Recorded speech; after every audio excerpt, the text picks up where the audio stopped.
Let's get stoned. Brother, this So there are multiple reasons why someone would choose to put a stone wash finish on a blade of theirs that they're working on. One reason is because it's durable.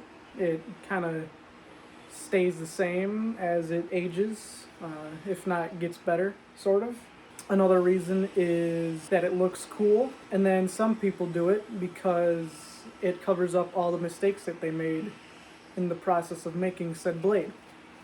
I'm going to let you guess which reasons I'm going to be doing it for. Now, to achieve a stone wash finish, we're going to be etching it in acid, similar to how you would treat Damascus, to get the contrast with the layers, stuff like that.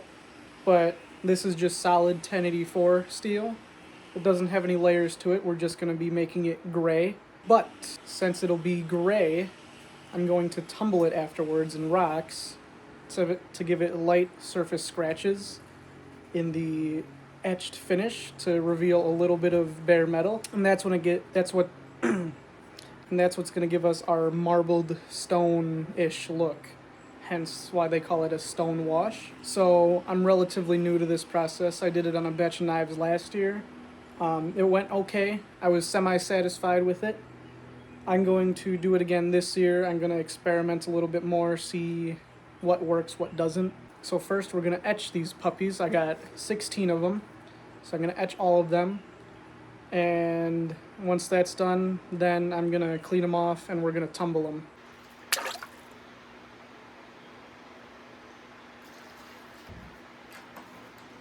Hello. How you doing? Eden. Yeah. Thank you very much.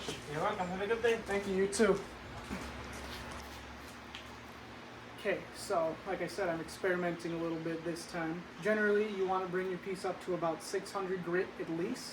You can go higher if you like. I'm only going up to 600 right now because I am running out of time. But I did buff this one to see if it yields different results. If it does, maybe I'll buff all of them. So I'm going to put this one in the etch, and I'm going to put a non-buffed one in the etch. This is my ferric chloride right here. It's about 2 parts acid to 7 parts water. I'm under the impression that the more diluted the acid is, the deeper it'll etch without being too aggressive, I think. This ratio's worked for me so far, so I'm just going to stick to it. But first I'm going to degrease the piece in acetone. I'm just going to wipe it off, get any oils off of it, and then it'll go straight into the etch.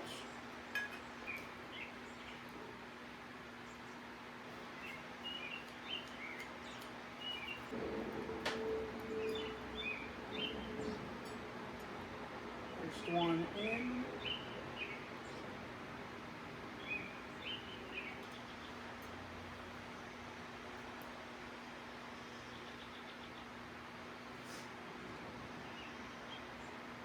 Alright, and we're just going to let those sit for about 20 minutes. In the meantime, I'm going to mix up a water and baking soda solution. If you didn't go to 4th grade, what the baking soda and water is a base, whereas this is an acid. And being on opposite ends of the pH spectrum, the acid and the base cancel each other out just to make water, essentially. So I'm going to mix up that solution, and that is what is going to stop the acid from etching deeper into the metal. That's about right. Okay, it's been about 20 minutes. So I'm going to see how these two turned out, and whichever one looks better is the one I'm going to go with. So if I decided the buffed one looks better, I'm going to buff all of them. Take it out of the acid and then straight in there.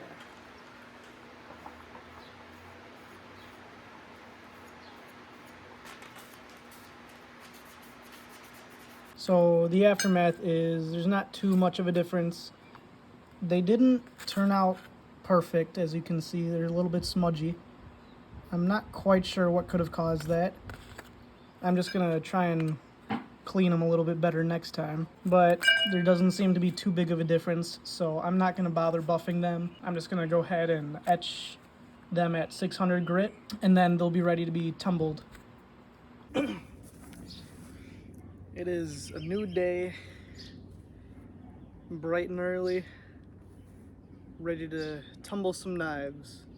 Now, I don't have a tumbler, but I do have a bucket full of rocks and water, and that's what I'm going to be using. I'm just going to be rolling it around my yard, and that should give us our desired effect.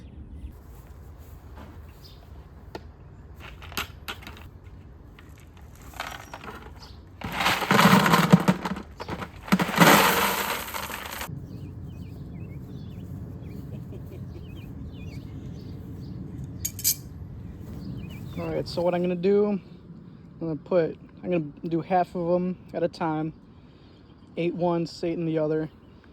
I'm going to just throw them in there, roll them around a bit, take them out, see how they look. If they look good, I'll take them out and do the next batch. If not, I'll just keep tumbling them until they look good. So yeah.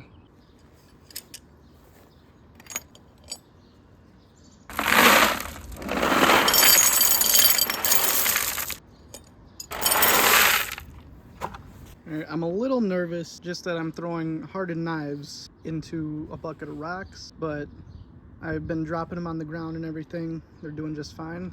So they should be just fine in the bucket of rocks.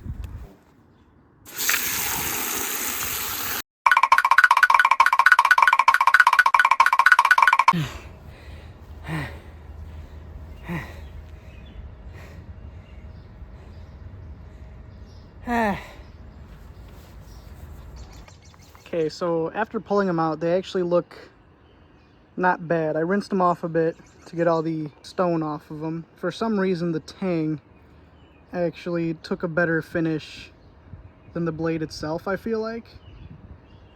I'm wondering if I want to put them in there for one more go of it to see if that changes anything. I think I will. Couldn't hurt. So that's what I'm going to do. I'm going to do one more cycle back and forth with this batch, and then I'm going to move on to the next. So I'm pretty satisfied with how these turned out. I do wish I had gotten a similar finish on the blade that I did on the tang. I think I like that marbling scratch mark look a little bit better. So I'm gonna have to figure out why that is on the tang more than it is on the blade. But as for the blade, I'm still pretty satisfied with it. I really like how it turned out. It definitely looks like stone. I have seen a lot better finishes come out of like professional real tumbling machines, so I might invest in one of those. But as for just a bucket of rocks, this did pretty well. So yeah, I really like that. And then once the blades are all finished, handles and everything, I am going to coat the blade in a little bit of linseed oil, just to protect it from any more corrosion, erosion, anything like that. That has been a complete process of how to achieve a stone wash finish. That'll just help protect the finish a little bit. I hope you enjoyed this one, and if there's any other aspiring knife makers out there, I hope you could learn something from this. And if anyone has any advice for me, leave a comment down below. Otherwise, I'll see you next time.